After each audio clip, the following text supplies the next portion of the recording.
to say that it's just a Glock 19 suggests that it's extremely common, okay?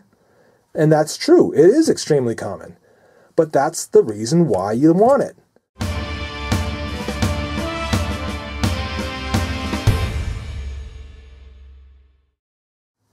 Hello my friends, Late Boy Scout here with my review of the Glock 19 semi-automatic handgun, also known as the boringest handgun in the world. Why would I say something like that about the Glock 19? Especially when I'm trying to get you guys to stick around and watch the video, right? Well, hang on just a minute, I'll explain why I just called it that. Before I do that, let's go ahead and make sure the gun is clear, which it is. And yeah, like I said, it's clear. So, why would I call this the boringest handgun in the world? First off, I want to let you know that I don't think it is the boringest handgun in the world. I think it's one of the best handguns a person could ever buy. Okay, especially for the new gun owner. If you're looking for something that's going to be a do-all handgun, something that could be a carry gun, something that could be a home security gun, okay, something that's maybe on a boat or stored in the car or whatever it could be, going camping, any number of things. I think the 9mm Glock 19 covers just about everything. It really does.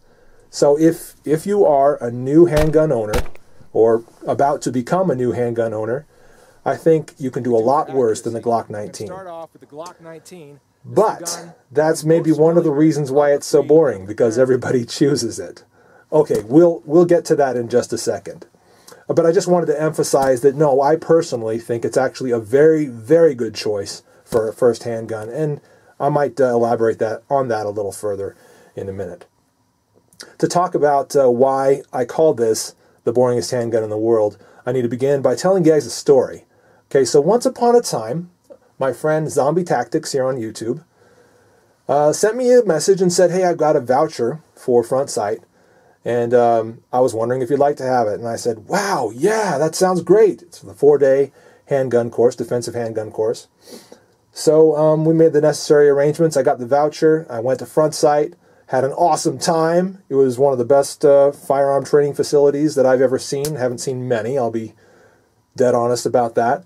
But it was excellent. Had an excellent time there. Learned some great stuff. Learned how to shoot my gun properly, my Glock 19 properly. Learned how to put, I think it was 5 shots in one hole from, I think it was 3 to 5 yards anyway. Did really well with it, okay?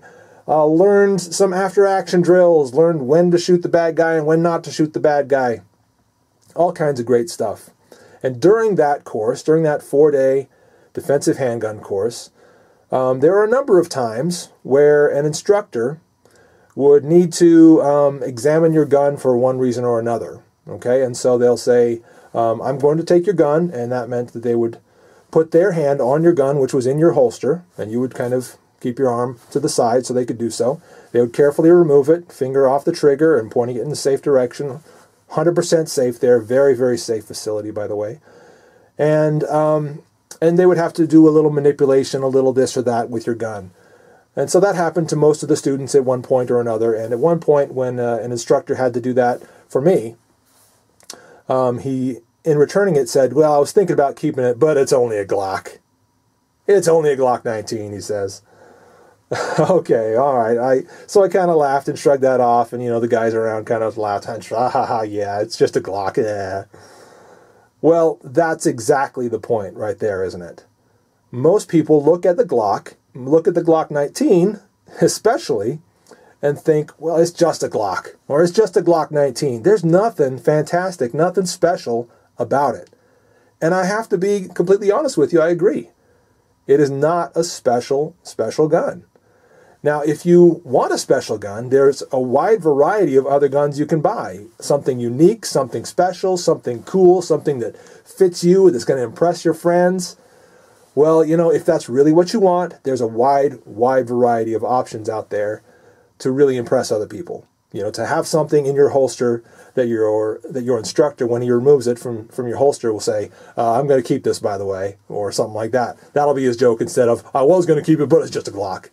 You know what I'm saying? So if you want something special, if you want something flashy, something fancy, something that is going to catch other people's eye, do not choose a Glock, especially a Glock 19. However, there is an upside to that. There's definitely an upside to that, and let me see if I can explain it. Now, we haven't talked too much about the gun, so before I get to the upside of owning a Glock 19, let's see if we can talk a little bit about this one. This is the Glock 19 Gen 4, by the way, which you will see right there on the slide in 9x19. That's the long name for 9mm. If you've never held a Glock, you've never seen a Glock, the Gen 4 has a few unique features. It sets it apart from the previous generations. The rough texture here on the grip is one of those things. Also, these little divots here for your fingers, these grooves for your fingers, that differentiates it from some of the earlier generations of the Glock. Also, this rail right here for a defensive light, a tactical light of some kind, that also differentiates it from some of the earliest generations of the Glock. As far as the width, the actual dimensions of the gun, you know, I'm just going to let you look that up online because that information is very, very easy to find. I will tell you that the weight is around 30 ounces when it's fully loaded. But in regards to everything else, I'll let you look that up. I will tell you about how it fits in my hand. My hands are on the large side, and you can see that a little bit of my palm falls off of that.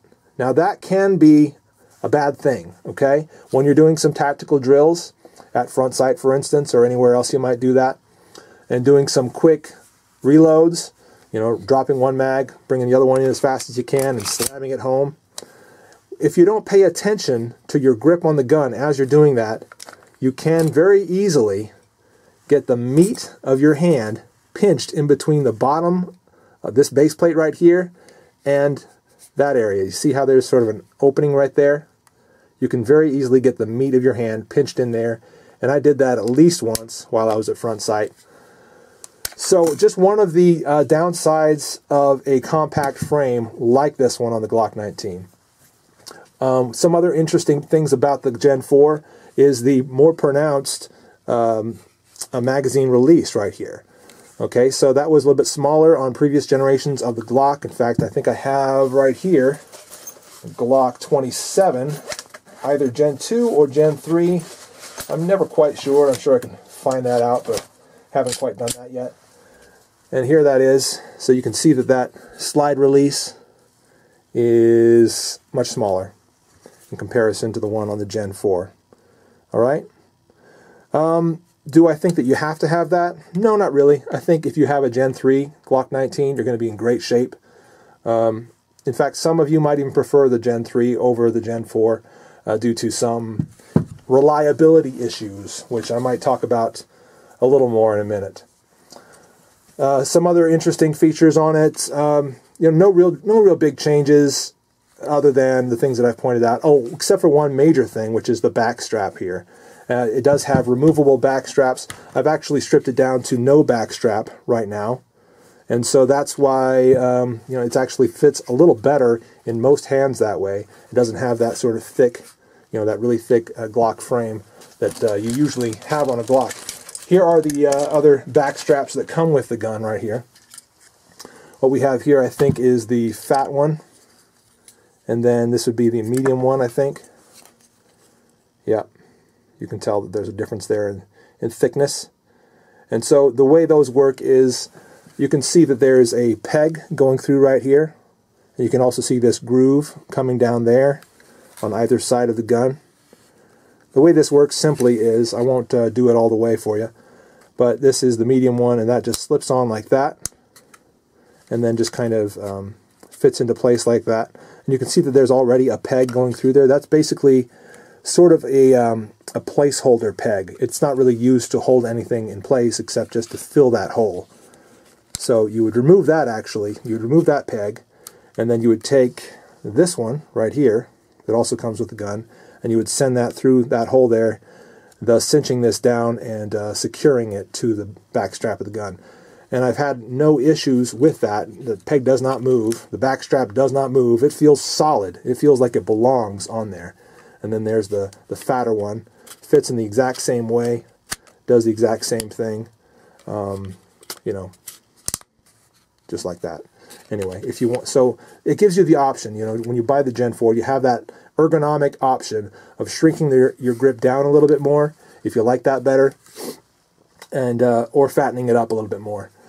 As I mentioned, the medium one is actually the thickness of the standard Glock. The Glock Gen 3, for instance, has that medium thickness size. You know, it doesn't actually have removable straps, but it's got that size to it.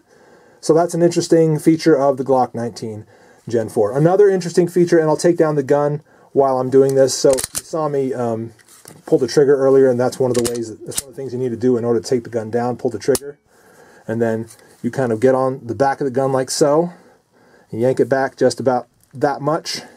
Pull down on these two tabs right here, let it go forward. Your slide comes all the way off just like that. And that's as far as most people ever need to take the gun down. And one of the different things about the Gen 4 19 is this recoil spring. It's a little bit tougher, a little bit stronger. And you would just remove that. For cleaning, you would just remove that, remove the barrel, and it's disassembled as far as you ever need it to be disassembled. Do your cleaning like so, and you're good to go. Then just reassemble it. Now that recoil spring, if I can get this thing back together, that's funny.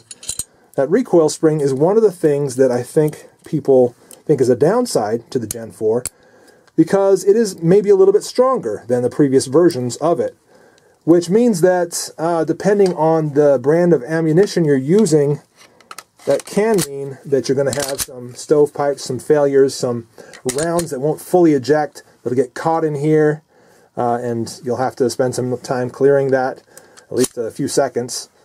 And so some folks will call that a big downside to the Gen 4 Glock 19. Oops, excuse me. I don't think that's a huge problem. I think that as long as you know how to clear those malfunctions, and you practice to do it quickly, you know, I don't think it's a huge deal. And again, I've had maybe 3 of those malfunctions in about 1,000 rounds with this gun. So I'm going to call that acceptable. Now, is that Glock perfection? You know, the best, you know, the reliability we've come to expect from Glock? Maybe not. Maybe not. But I really don't think it's that bad either. All right, so I think I've talked about everything that I wanted to talk to you about in regards to the Glock 19. It's a great gun in virtually every way I can think of. Now let's get back to some of the big upsides to choosing a Glock 19. Well, here's basically what it boils down to. As I said before, it's just a Glock 19. That's exactly why you want it. To say that it's just a Glock 19 suggests that it's extremely common, okay? And that's true. It is extremely common. But that's the reason why you want it. Because when you have a gun that's as common as a Glock 19, you have no trouble finding magazines for it. You have no trouble finding holsters for it. Ammunition, of course, is very easy to find because it is 9mm, and that's the least expensive of the full-size handgun calibers. So let's look at a few other things like night sights, okay? Also very easy to find and buy for this gun. Virtually anybody that knows how to put night sights on any gun knows how to put them on a Glock, so you don't have to be concerned about that. Parts, any of these parts that you want to swap out or switch out or that break, you need to repair or whatever, not going to be hard to find them. Lights, you're going to find lights that work with this gun just fine. I think I'm making my point pretty clearly to you. If I'm not, I don't know how to do it any further. My point is, this gun is so common that you're going to find anything and everything you need to go along with it easily. You're going to find anybody you need to work on it, to fix it, if anything ever went wrong with it, which rarely does since it's a Glock. But you'll be able to find that very easily, again, because of how common it is. There is a huge advantage to getting on board with a platform that is this standard. And if you don't understand what I mean by that, I guess I just don't know what else to tell you. But there you have it. It's just a Glock 19, but that's one of the big reasons why you should consider buying it. Well, there you go, guys. That's my review of the Glock 19. One of the most common and best handguns you could possibly pick up. I'm Late Boy Scout. We'll see you.